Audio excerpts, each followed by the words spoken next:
Olá, nessa aula nós estaremos estudando sobre mais um teste importante na comparação amostral, que é o ANOVA, uma análise de variância. Só relembrando, alguns conceitos importantes antes de escolher o teste. Primeiro, você tem que verificar se a variável que você quer estudar, quer comparar entre grupos, apresenta distribuição normal ou não normal, ou outra distribuição, Ou seja, se são dados paramétricos ou não paramétricos, certo? Vamos supor que eu queira comparar o índice de estresse entre grupos religiosos. Então, eu vou pegar esse score de estresse, testar a normalidade dessa variável e verificar se apresentou distribuição normal ou outra distribuição. Sendo distribuição normal, dados normais, paramétricos, eu vou estar podendo usar o ANOVA. Caso não, eu vou ter que usar o Kruskal-Wallis. Dando continuidade ao nosso conteúdo, o ANOVA serve para comparar 3 ou mais grupos, certo? Por exemplo, como quero comparar estudantes do ensino médio, estudantes de superior incompleto, superior completo e pós-graduação. São 4 grupos, logo eu posso usar o ANOVA ou o Kruskal-Wallis, a depender do caso. Se fosse só comparar pós-graduação com graduação, eu deveria usar um outro teste, seria o teste T ou Menuit, porque são só 2 grupos. No caso, o ANOVA ele é interessante para 3 ou mais grupos. Continuando, essa análise usa a média como parâmetro de análise. Então, ela vai comparar as médias entre os grupos. E ela testa a variância e compara grupos através dos post-hocs.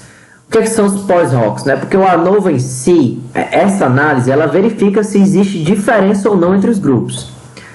E os post-hocs vão indicar onde está essa diferença.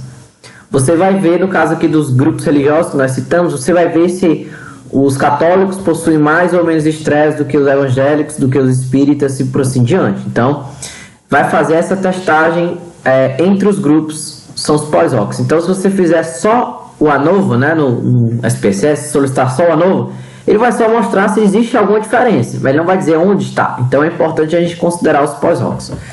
Eu vou colocar aqui essa tabela, esses tópicos aqui, comentando alguns post-hocs, você pode ver com calma depois, mas de modo resumido, os mais importantes, os mais utilizados nos artigos científicos são os de Bonferroni, porém o Tukey tem sido o mais valorizado para algumas publicações. Então, para você executar um ANOVA no SPSS, você tem que vir em analisar, comparar médias e análise de variância unidirecional. Feito isso, ele vai aparecer, vai te informar essa nova janela e você vai ter que configurá-la. Vamos lá então. Na lista de variáveis dependentes, é justamente as variáveis que você quer comparar entre grupos. Por exemplo, aqui eu estou usando uma comparação de risco de ideação suicida, certo? E em fator vai ser a variável de agrupamento, o grupo. No caso, os grupos religiosos que eu coloquei. E aí você vai ter que clicar em posteriores em seguida, tá? Bem aqui, posteriores. Clicando em posteriores, ele vai te informar quais são os post-hocs que você tem disponível aqui no SPSS. Tem vários, Alguns deles mais úteis, outros menos úteis. Mas os que sempre são vistos nas publicações dos artigos científicos são os Bonferroni ou Tukey. Em alguns casos, você pode usar o GT2 de Rockberg, mas aí são outras questões. Mas o interessante é você focar aqui no Tukey e no Bonferroni, principalmente no Tukey. Em seguida, você vai clicar em continuar e opções. Em opções, aqui nessa janela principal do ANOVA que nós abrimos, você vai marcar descritivo. Por quê? Marcando descritivo, você vai solicitar que o SPSS já te dê as médias por grupos separadamente. Vai facilitar o seu trabalho na hora de fazer a descrição dos resultados. E depois basta apertar continuar e depois OK. E pronto. O SPSS no Output ele te dá 3 tabelas, que é a de descritivas, que é essa que a gente acabou de solicitar em opções. Caso você não tivesse solicitado, ela não ia aparecer. Então, você ia ter essa informação deficitária, que não seria interessante. Primeira tabela ali, você consegue ver a média de risco de ação suicida dos católicos, dos agnósticos, dos protestantes e de outras religiões. Temos aí, então, 4 grupos. E você tem o ANOVA, a tabela ANOVA ali. Nessa tabela você também tem algumas funções importantes e, por fim, os testes de pós-hoc. Agora vamos ver cada uma delas. Como eu já falei, a descritiva só vai te entregar as informações descritivas, como média, desvio padrão, o que nos interessa aqui, o restante não é tão útil na apresentação dos resultados. Mas agora vamos para a análise da tabela do ANOVA, né? Essa tabela do ANOVA, você vai focar bem aqui. É no SIG, certo? Como sempre, o SIG é o nosso grande foco, né, nas análises, que pode trazer um resultado um pouco mais satisfatório ou não. Mas vamos lá. O SIG do ANOVA é o seguinte: se você encontra um resultado menor do que 0,05, quer dizer que há diferença entre as médias dos grupos. Ele não diz onde está, mas que existe alguma diferença. E quando o SIG está maior do que 0,05 é porque não há diferença, certo? No nosso caso, encontramos aqui um P, né, um valor de P, um SIG significante, ou seja, menor do que 0,05. Então, nós podemos prosseguir com as análises afirmando que existe alguma diferença. E agora, na tabela do pós-hoc, nós vamos encontrar essa diferença. Pronto, então está aqui. Essa é a tabela do pós-hoc. Só fiz descer um pouquinho mais a barra de rolagem para encontrar essa tabela. Aqui eu vou focar no Tucker, certo? Mas o procedimento de análise é o mesmo para qualquer pós-hoc que você solicitar. Então está aqui nesse local mais específico que são as análises de Tucker, com o pós-hoc de Tucker. E o que é que você tem que observar? Os SIGs, certo? O SIG é onde você vai encontrar onde está a diferença. Vamos lá então. Aqui ele já separou por religião, né? Ó, católico, agnóstico, protestante e outros. E aqui ele fez a comparação uma por uma, né? Católicos com agnósticos, católicos com cristão protestante, católico com outros. E aqui o SIG de cada uma dessas comparações. Para católico e agnóstico, o SIG está 000.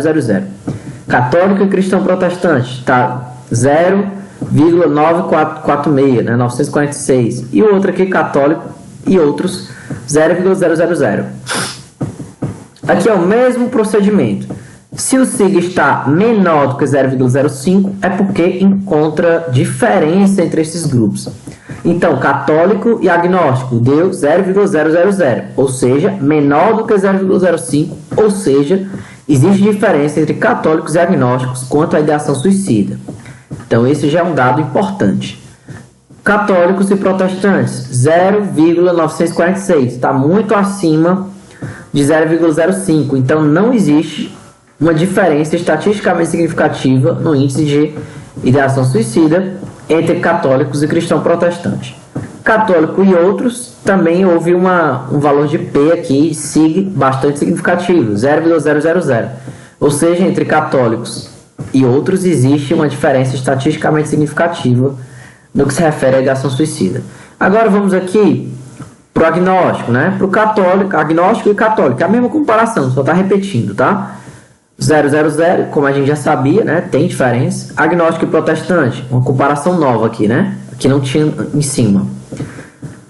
Houve diferença. Então, cristão protestante tem diferença com os agnósticos.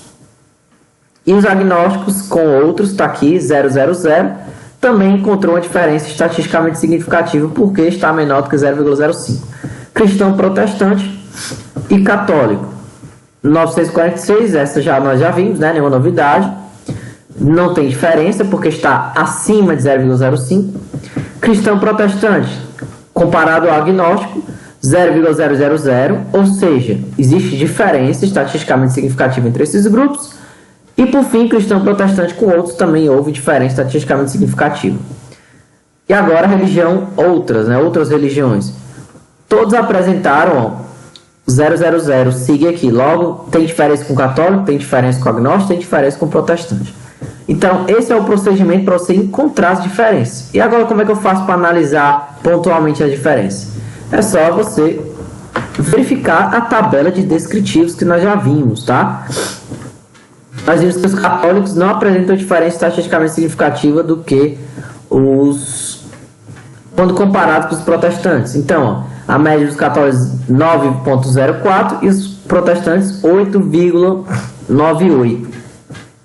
É bem próximo, né? Então é estatisticamente igual aqui, certo? Mas os católicos apresentaram diferença com o agnóstico ou seja, 9 aqui, 9,04, diagnóstico 11,13, então uma média de ação suicida maior, né, estatisticamente maior. Católico com outros também, ó. Católico é 9, o outro é 10, então uma diferença estatisticamente significativa, como nós já vimos nos pós-ROCs.